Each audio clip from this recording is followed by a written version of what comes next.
Papua New Guinea has admitted making a terrible mistake after struggling to sell a £4.2 million fleet of luxury cars bought to impress politicians during a meeting of regional leaders. The then government boasted the Maseratis would be snapped up after being used for the 2018 Asia-Pacific Economic Cooperation Conference.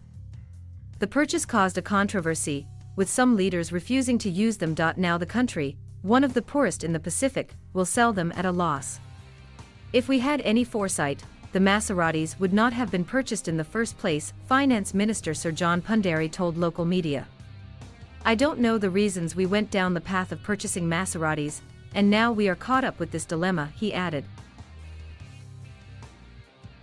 The cars will now be sold for around 400,000 kina each, around a 20% loss on the original price. The quadruport sedans were bought through a dealer in Sri Lanka and flown into the country by a chartered jumbo jet. At the time, the country's Apec Minister Justin Tkachenko defended the purchase, claiming that the cars would provide the level of carriage for leaders that is the standard for vehicles used at Apec summits. Mr. Tkachenko claimed that the vehicles would sell like hotcakes once the summit had concluded, and then Prime Minister Pete O'Neill promised that the government will not be out of any funds. However, the cars have reportedly remained in a warehouse in the capital of Port Moresby since the summit ended.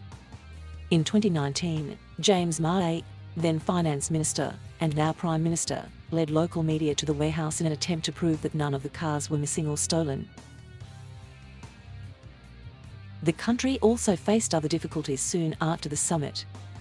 In November 2018, police and security forces stormed the parliament buildings in a dispute over unpaid bonuses of around 350 kina. Authorities were also forced to appeal for the return of almost 300 other cars that went missing after being loaned to officials during the summit.